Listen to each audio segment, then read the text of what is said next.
Are you curious about Gestalt language processing? You are not alone. Join me, Corinne Smoose, and Speech Therapy PD for our podcast, The Gestalt Get Together. Our episodes try to balance the enthusiasm and excitement about GLP and its associated intervention ideas, as well as a healthy dose of skepticism about how to understand and integrate this paradigm shift into your career and the field at large. We hope that you can get together with us to learn more about Gestalts. This podcast is also part of a pod course, which is available for credit on speechtherapypd.com. All you need to do is register for the course, complete the requirements, and you will receive credit. Speechtherapypd.com is a video continuing education company, a certified ASHA CE provider. More than ever, I am super selective on how I spend my time, whether it's choosing which emails to read or how I get my continuing ed units. I want value for my time and efforts. I'm Char and I bet you can relate.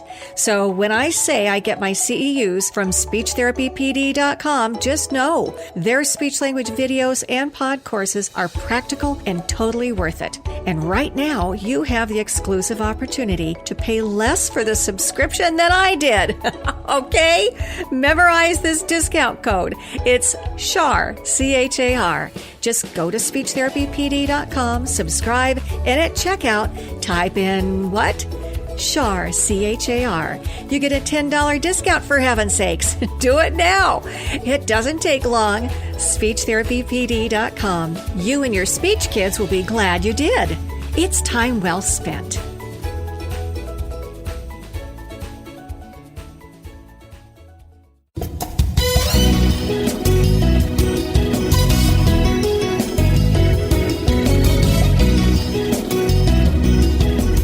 Hello, and welcome to the Speech Link, brought to you by SpeechTherapyPD.com.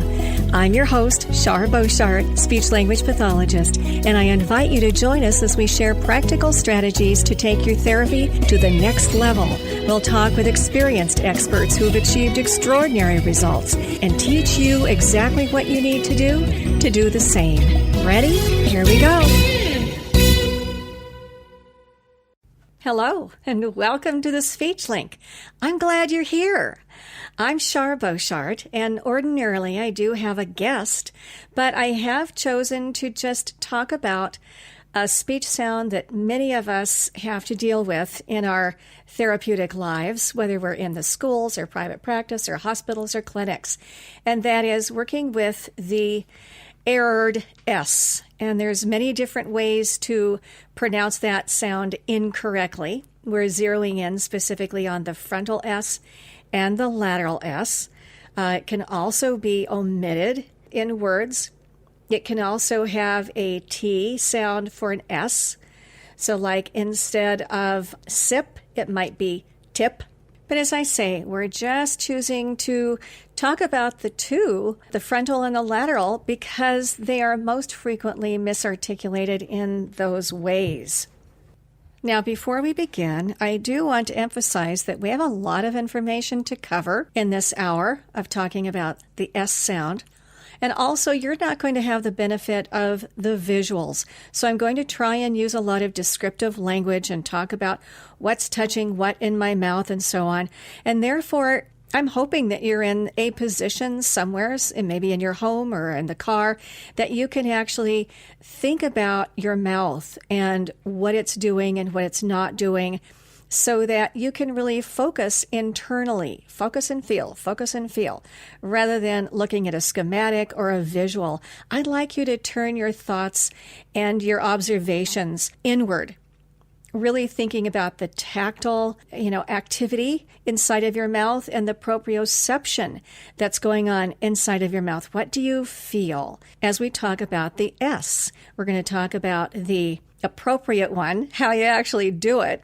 And then we're going to contrast with two of them, the frontal and the lateral, of how you actually shouldn't be doing it.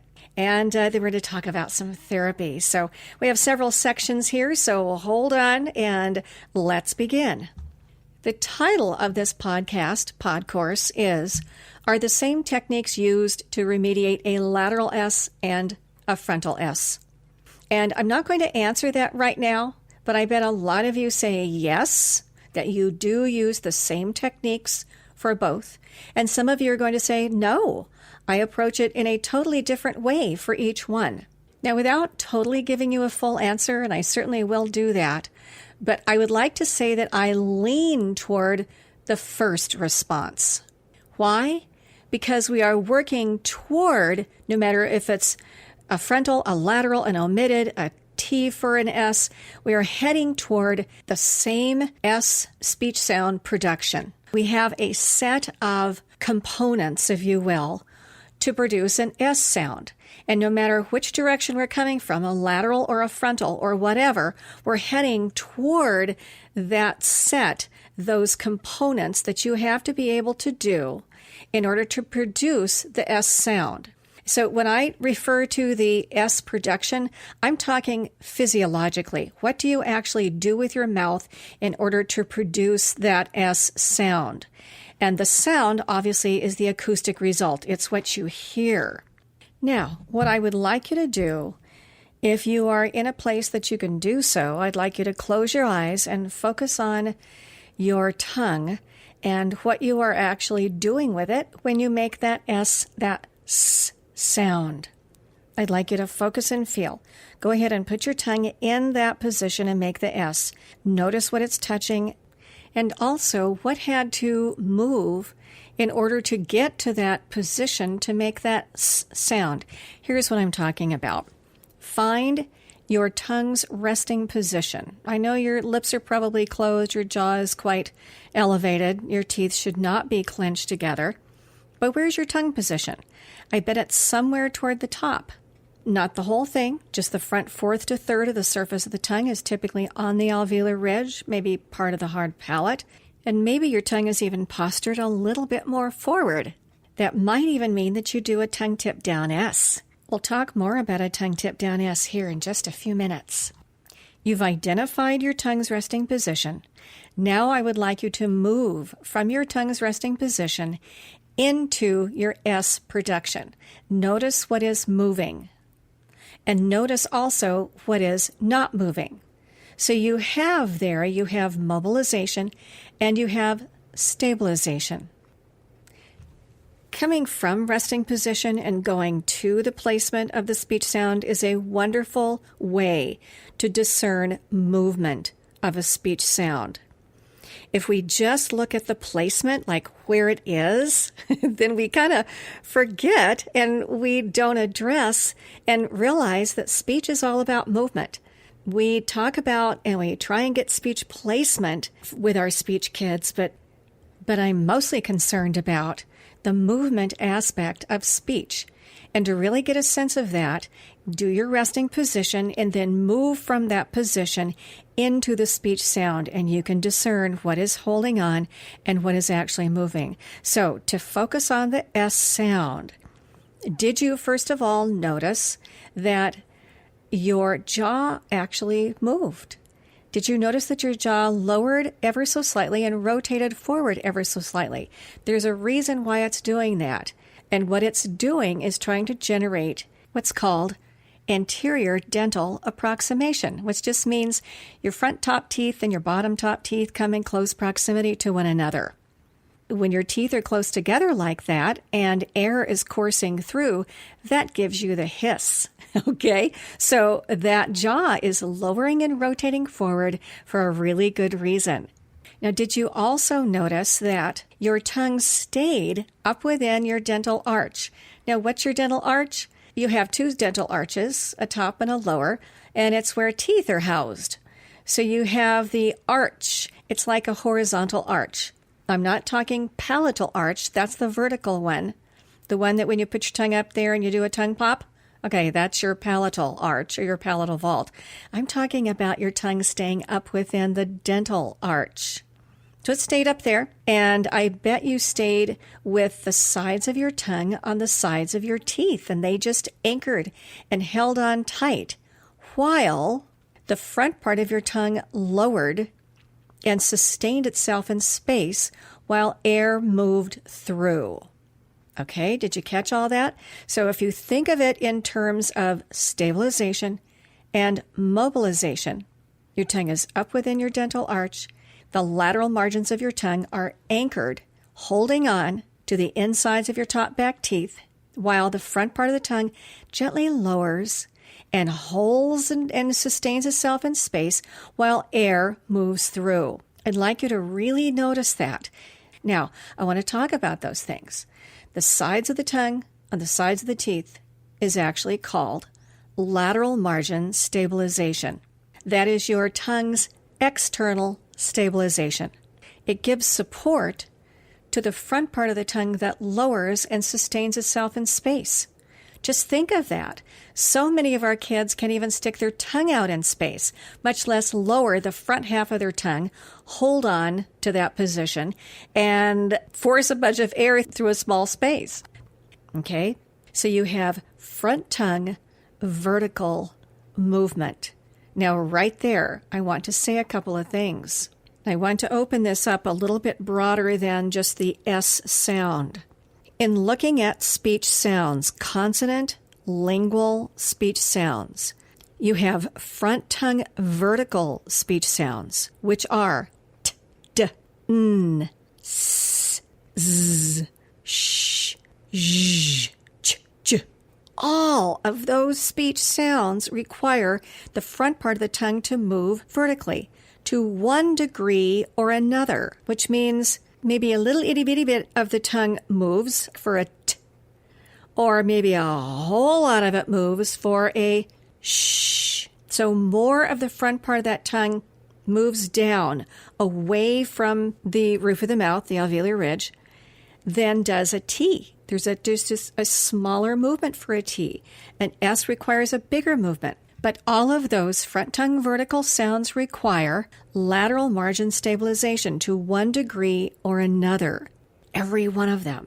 So, in therapy, wouldn't it be smart or prudent or, I'm going to say, essential to make sure that our kids have lateral margin stabilization, that their tongue is up within the dental arch, and that the sides of the tongue are holding on for dear life while the front part of that tongue lowers to one degree or another to make that S sound or other front tongue vertical sound. It just makes sense.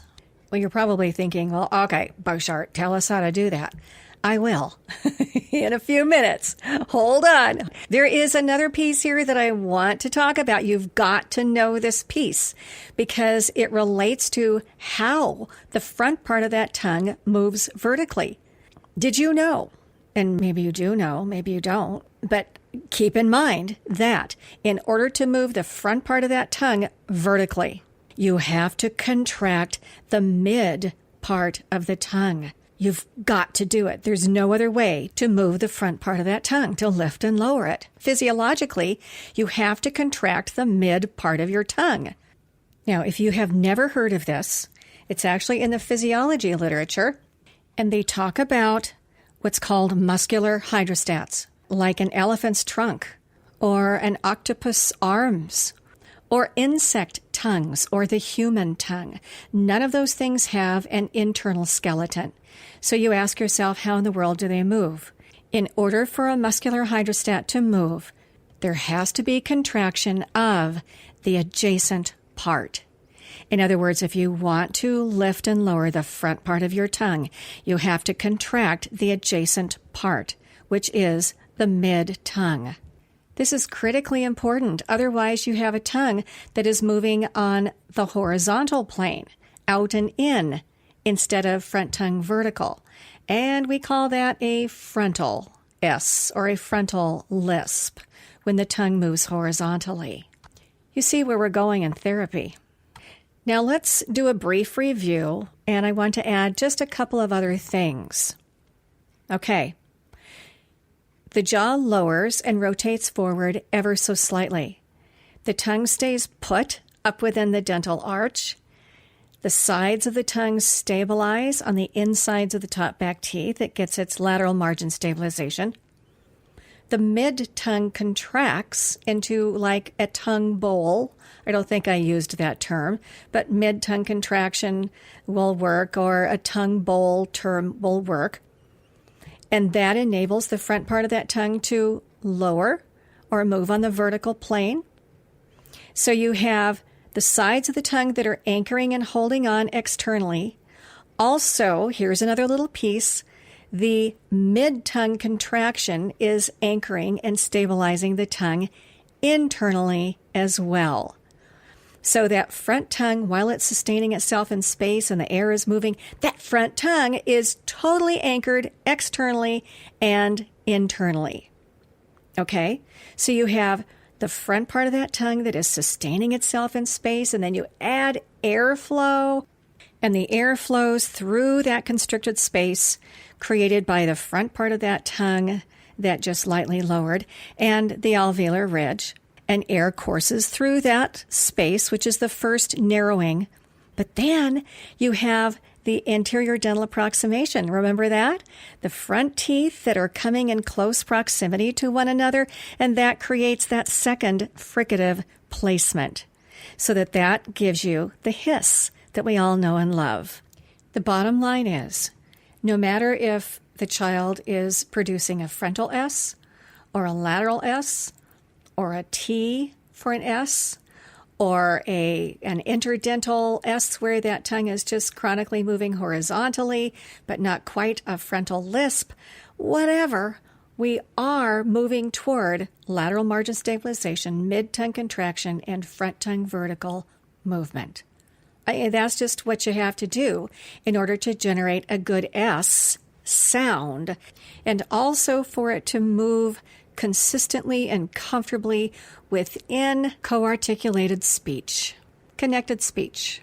Especially that lateral margin piece, it helps us to stabilize for the individual speech sounds, but also it helps us to move from speech sound to speech sound.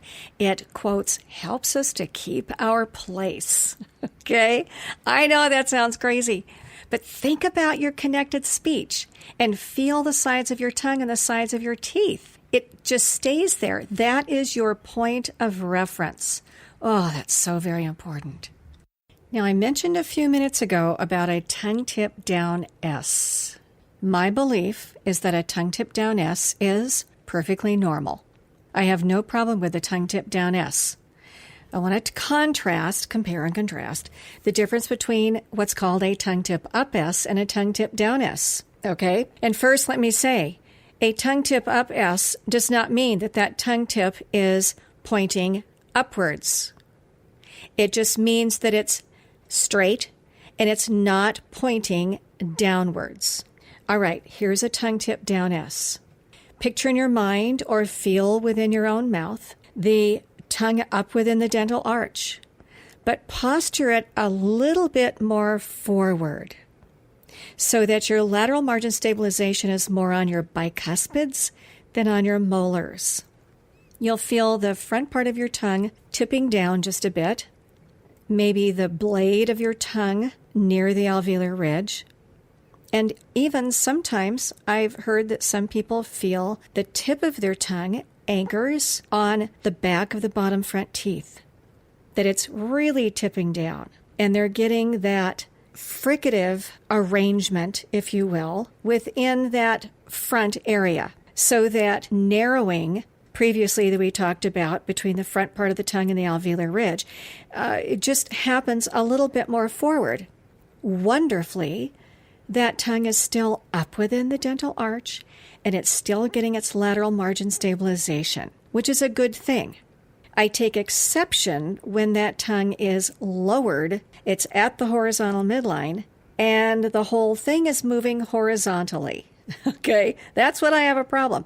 But if it's up within the dental arch and it's just postured a little bit more forward, ho-hum, big deal. Now, I've also used this placement, an alternative placement, when I have a child that has larger tonsils, and I'll be talking about that in a few minutes.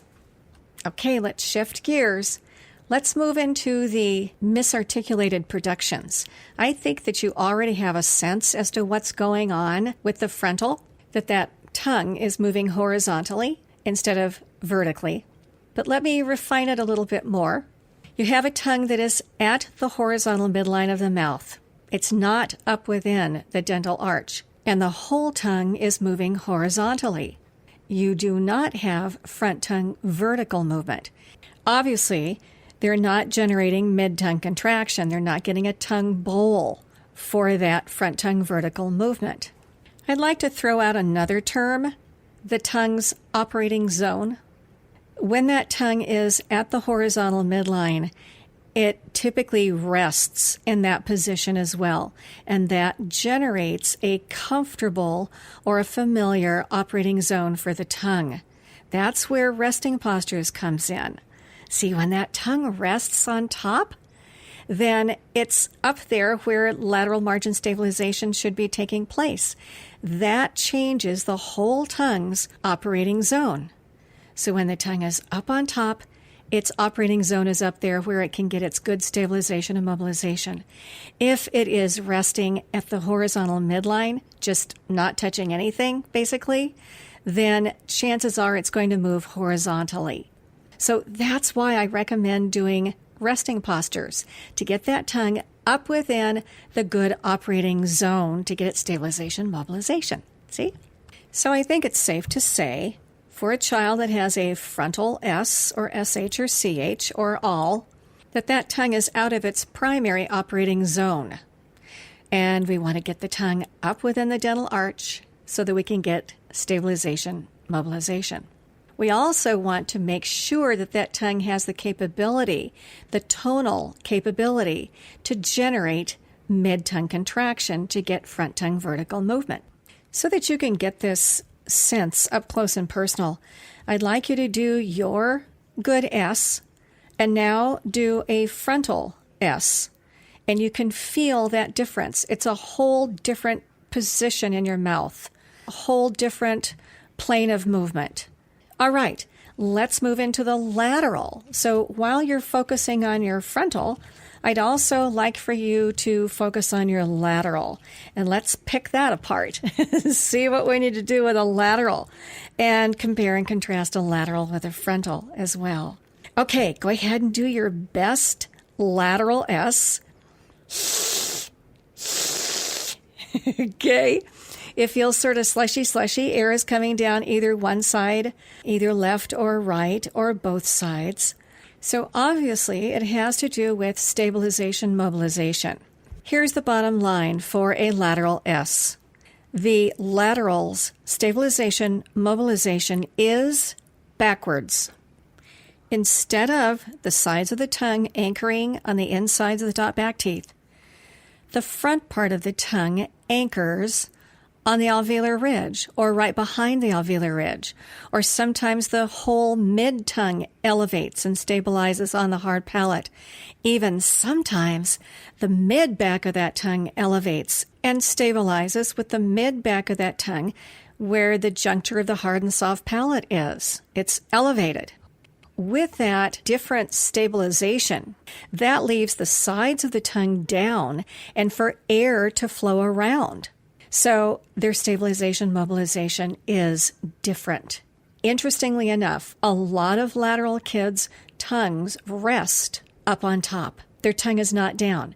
Because every person is different, I can't legitimately say that every child that has a lateral S is going to have a lowered tongue position or an elevated tongue position. It just depends on the person. But for the most part, I have seen through the years their resting posture is pretty good. So that tells me that it's not a zonal thing. It's a use of stabilization, mobilization thing. In addition, there may also be an oral difference.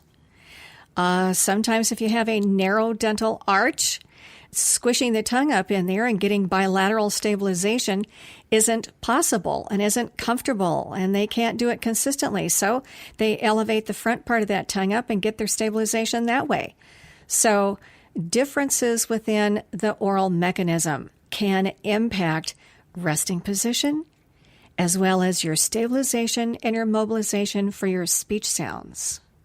As we talk about specifics and differences within the oral mechanism and the respiratory system, as we move into this section, I really would like for you to think about the differences as they relate to the resting positions, which establishes the operating zone to generate your stabilization and your mobilization for your speech sounds, as opposed to thinking about differences within the oral mechanism and the breathing and so on in relationship to speech sounds. So think about the actual physiological piece of being able to get your stabilization and mobilization to generate the speech sounds. This kind of moves us into doing an oral mechanism exam. Why do we do an oral mechanism exam? It's not just to double check to make sure that all the parts and pieces are there. It is to look at how any differences that are there may impact the person's ability or capability to generate the speech placements. In other words, to get your stabilization and mobilization for the speech sounds and for connected speech. With that said, oral differences, breathing differences, seem to impact the S production more adversely than several other speech sounds. Let's take a look at some of these differences. Here's a list of some. You have tonsils, lingual frenum, palatal vault, the dental arch, dentition, as well as habits like thumb sucking or excessive use of the pacifier. Those are just to name a few. So let's go through some of the ones that we see pretty frequently. The tonsils. When you have larger tonsils in a smaller pharynx, there is typically no room for the base of the tongue to retract and take up residence in the pharynx. It just depends on the size of the tongue, the length of the mouth and the throat, and so on. So it's a space availability issue. So if you have a tongue that just naturally displaces forward because of larger tonsils in a smaller space, then I would typically do a tongue tip down S. That makes all kinds of sense. As far as a restrictive lingual frenum, there are those that say that a restrictive lingual frenum does not influence tongue mobility. Well, it certainly depends on where the frenum is connected and how far forward and how restrictive, how short. So we have learned that it is important for that tongue to be up within the dental arch to get its stabilization and mobilization above the horizontal midline of the mouth, up within the dental arch. And if that lingual frenum does not allow that, if it tethers it too much and the tongue can't elevate, then, the tongue may not be able to do what it needs to do regarding stabilization, mobilization. Char here. True story. I just hung up the phone with an SLP that had attended an on-site seminar. She said she loved the seminar, but she forgot to fill out her ASHA participant form. Sounds easy enough, huh? The seminar was 3 months ago, and all the paperwork had been submitted, and ASHA doesn't take late forms. So I said, Linda, you have to file an appeal with ASHA. Then she said, this is a nightmare. I drove 2 hours to get there, 2 hours to get home, and now I have to file an appeal. I felt for her. And then I said, Linda, have you ever heard of speechtherapypd.com? She said, no. I said, just get your CEUs online, girl. That's what I do. You don't have to leave home. They have over 500 hours of video, a huge variety of topics for SLPs that work with children and adults. And if you don't want to watch a video, then listen to the pod courses and get your CEUs that way. Then she said, they're pretty expensive, right? I said, no. Their plans start at $89 a year, for heaven's sake. And then I said, do you want the icing on the cake?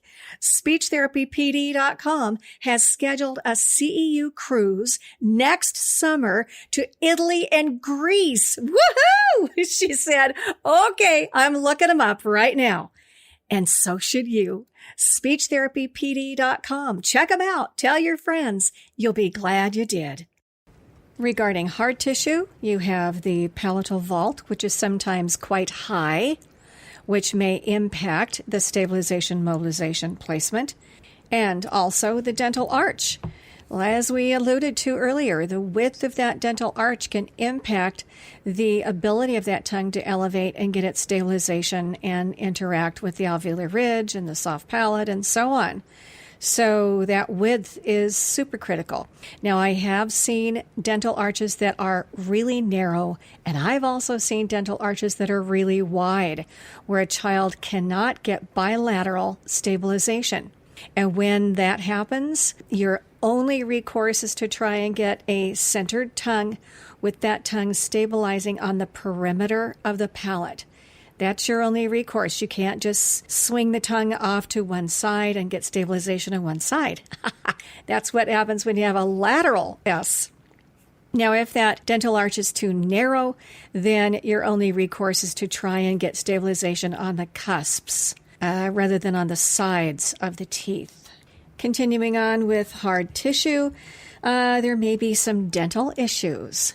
Now, I have a little phrase that I like to use, and that is teeth tell. And teeth will move if there is adequate, consistent pressure pushing against them. So if you have an anterior open bite, there may have been something there that inhibited appropriate anterior dental occlusion, so that the front teeth separated vertically over the long haul, like a thumb or fingers. If you have an overjet, same thing. Also, the culprit may be excessive use of a pacifier, or maybe tongue resting position. I've also seen individuals, very few thankfully, that suck their tongue. And they suck their tongue inside of their mouth and also on the outside of their mouth so that it's moving horizontally, and that can impact adverse pressure against teeth. In regards to habits like thumb sucking, I like to look at that thumb sucking and not just have an all or nothing, but look at the frequency, duration, force, and position of that thumb or fingers. And, the greater frequency and duration and so on, typically the greater impact it has on the hard tissue. And when a thumb or fingers is chronically in the mouth, it quotes, nails the tongue to the floor of the mouth and perpetuates anterior-posterior tongue movements and can inhibit vertical tongue positioning, where that tongue is not elevating up to the roof of the mouth, but maintaining a more midline operating zone position. Okay. Also, I didn't talk about breathing, but if you have nasal obstruction, obviously that's going to impact resting positions, which is going to impact tongue positioning and the acquiring of stabilization, mobilization, and so on. So, part of this is just plain logic. All right, let's move into therapy. Here we go. Now, to begin, I would like to answer the question of the day, and that is, are the same techniques used to remediate a lateral S and a frontal S? And my answer is basically yes. But the emphasis that I put on the sections is going to be different. Like, if I'm working on a lateral S, I am really going to work on awareness of the sides of the tongue and the sides of the teeth, because that's a huge piece that's missing. And please notice, I used the term awareness, because a lot of times, as we said, that tongue is resting up on top. So it's not a positional issue. It's more of a lateral margin stabilization use issue. In other words, is the child able to feel that and anchor the sides of the teeth while generating mid-tongue contraction and front tongue vertical movement? So I really focus on side tongue, side teeth awareness. Just overdo it, okay? I start from day one, of emphasizing lateral margin awareness on the side teeth.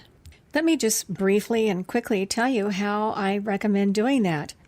It involves direct contact of a therapy tool on the sides of the tongue and the perimeter of the palate and the sides of the teeth. Direct contact. Here, feel this. Feel the sides of your tongue, feel the sides of your teeth. Now put them there.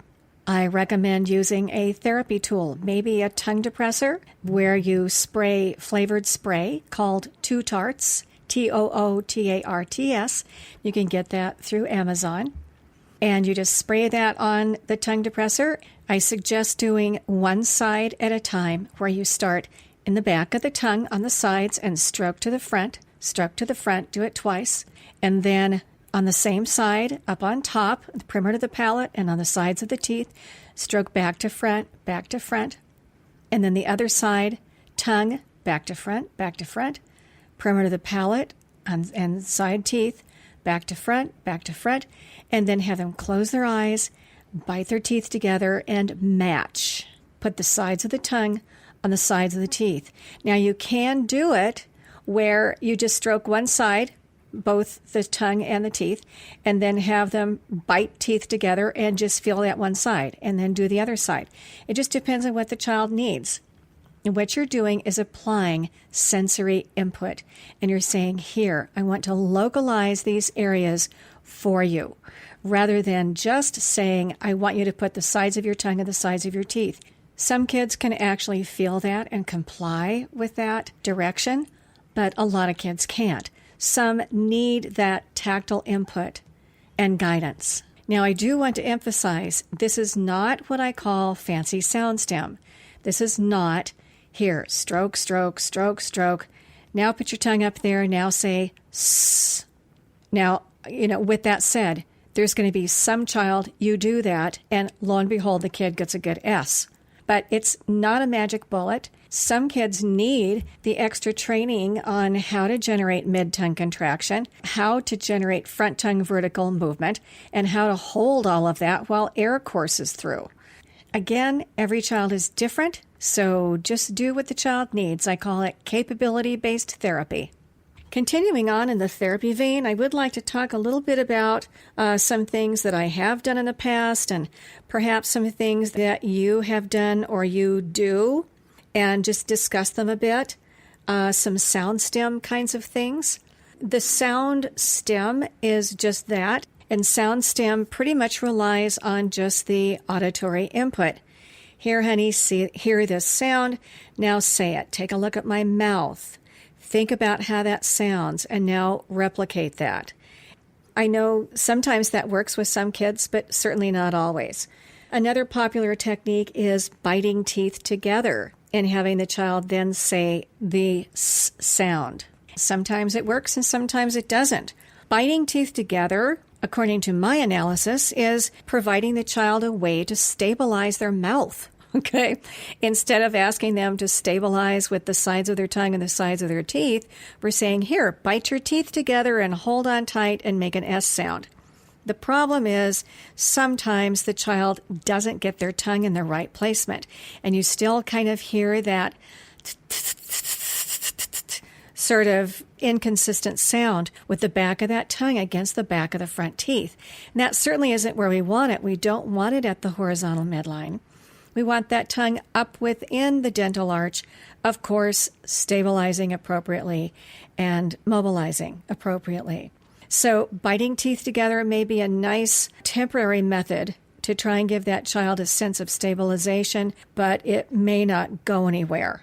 Again, it may for some kids, and I'm big on do what works, but I'm also big on having options. I like therapy options.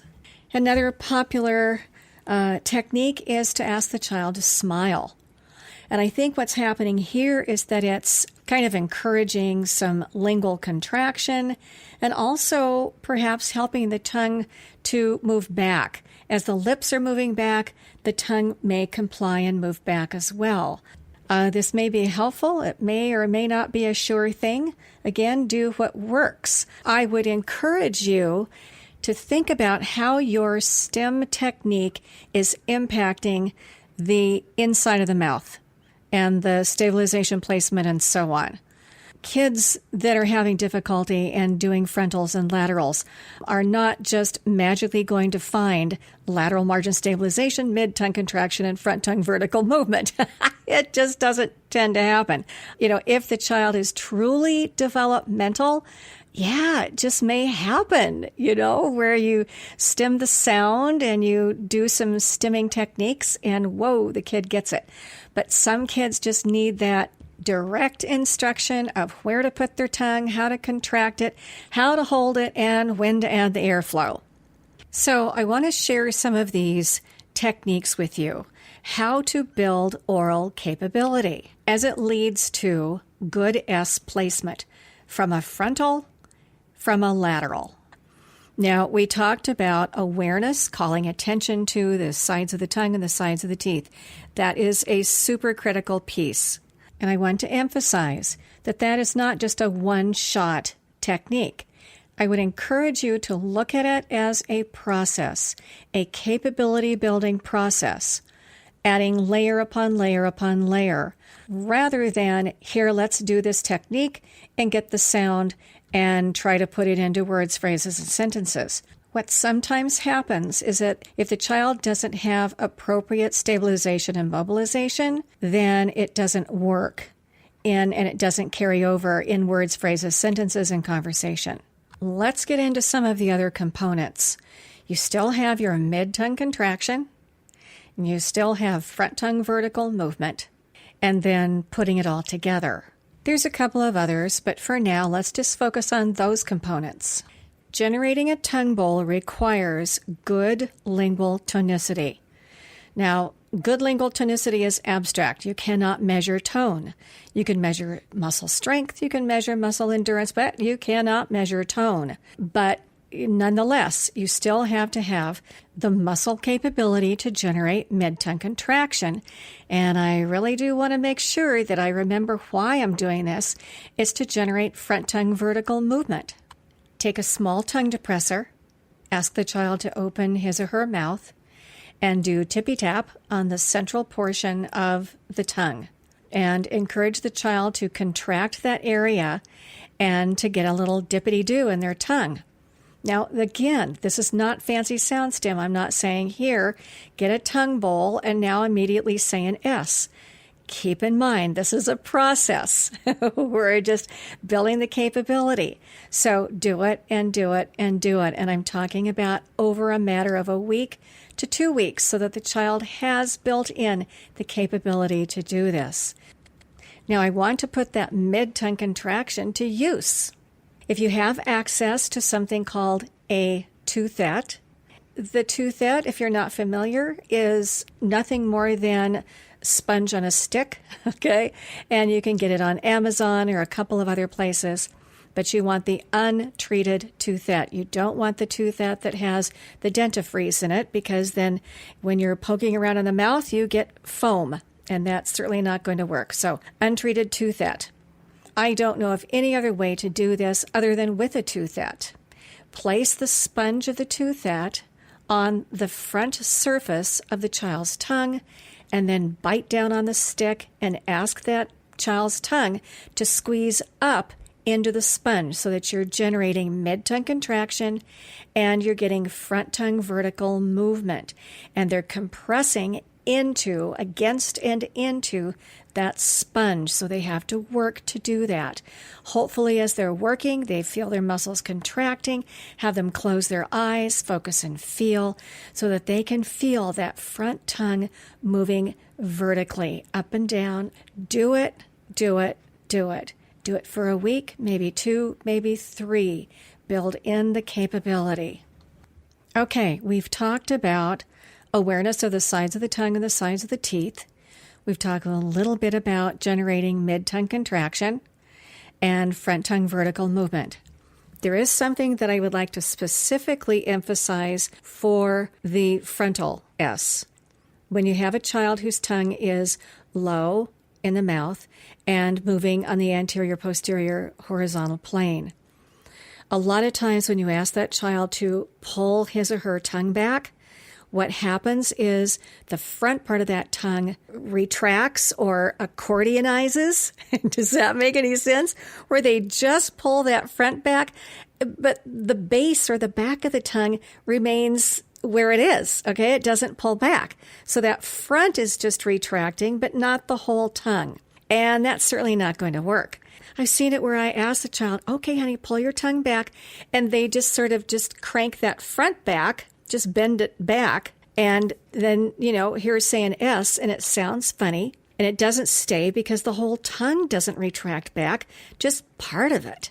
So what do? I do a task that emphasizes just accessing and using the back tongue muscles and pulling that whole tongue back. And I really want them to find the muscles, number one, and number two, to do it intentionally.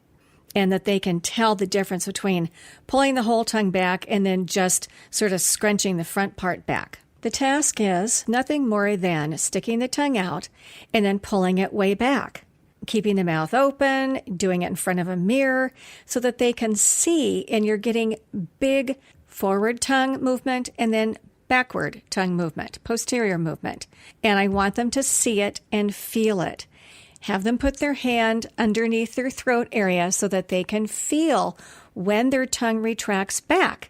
So they can see in the mirror their tongue going way far forward and then pull it way far back, and they'll be able to see and feel the base of the tongue retracting back and landing way down in their throat.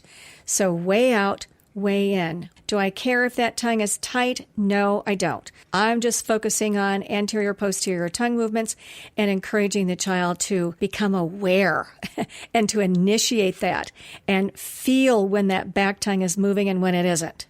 Now, let's put the components together. Lateral margin stabilization, mid-tongue contraction, and front tongue vertical movement. And then we're also going to add airflow and anterior dental approximation.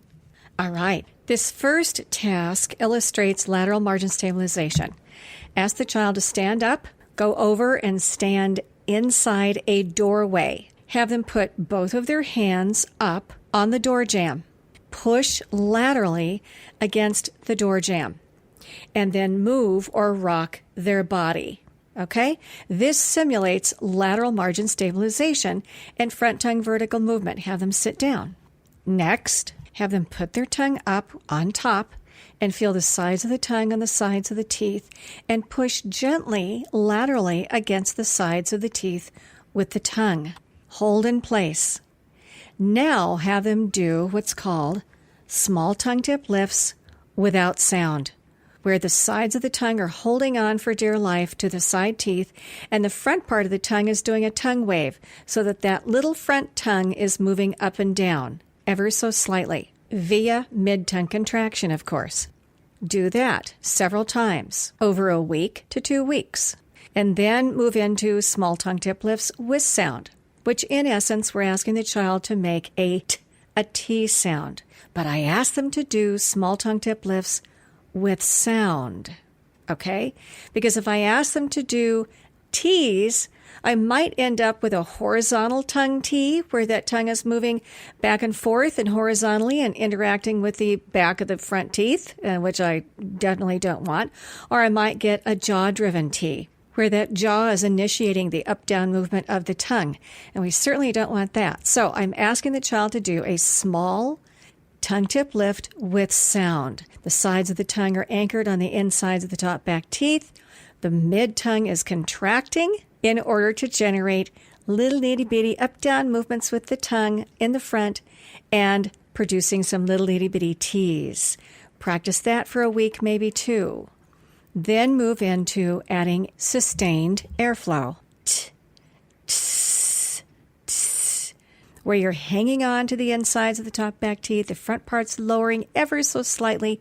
Mid-tongue is contracting, of course. Then you add the airflow, and then add the jaw piece, where the jaw lowers just a teeny tiny little bit, rotates forward in order to approximate those front teeth. And the air courses through the tip of the tongue and the alveolar ridge and the front teeth. And there you have an S. You have an S with all the parts and pieces where you have totally focused on the components, and then you've put the components together to make sure and ensure that you have a really good stabilized, mobilized S, a consistent S that the child can do, where that production will fit nicely into co-articulated speech. Now, before we totally wrap up here, there are a couple of things that I really do want to emphasize that I feel that must be included for effective S therapy. And this first one is just a definite therapy strategy that must be included for frontal S's. Most frontal S kids that I have seen, in fact, I can't even think of one where this was not true. Most maintain a low tongue resting position. Therefore, their tongue is at the horizontal midline, not up within the dental arch, so that they can easily and consistently access the stabilization, mobilization, mid-tongue contraction, and the front tongue vertical movement. You're going to know that by now. The key to changing the tongue's operating zone is changing the tongue's resting position. I can't emphasize that enough. Wherever the lips, tongue, and jaw rest is where they work.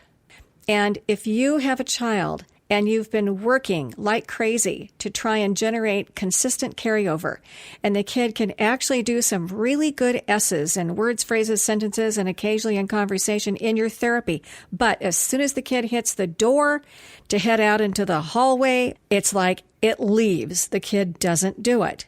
It just becomes non-existent. And I know that is just so very frustrating. Try changing the child's oral resting posture. Wherever the lips, tongue, and jaw rest is where they work. It establishes the operating zone, the consistency of operating within a new location in the mouth instead of the tongue being low and moving horizontally. We want it up within the dental arch and moving vertically. The second thing that I want to emphasize here is doing sensory assists. I'm huge on giving as many forms of sensory input to that child that I can so that they will become aware not only of what they're doing, but what is required of their mouth. Not only showing them with a mirror, but also showing them proprioceptively. Have the child close his or her eyes and focus on their mouth, focus on the focus and feel, so that they sense what's going on inside of their mouth. That really is the first stepping stone to self-monitoring, okay? Once the child says the sound, it's auditory, obviously, and it's gone. I want them monitoring at the oral level, before and during, while they are actually saying the sound, not just monitoring it after they say the sound to make a determination if they did it correct or not. So I want to provide as many forms of sensory input as possible: visual, auditory, proprioceptive, tactile. I want to bring in as many therapy tools as I can and say, hey, this is the part of your tongue that needs to touch here, or this is the part of your tongue that needs to tighten, or this is the part of your tongue that needs to move, because kids don't know.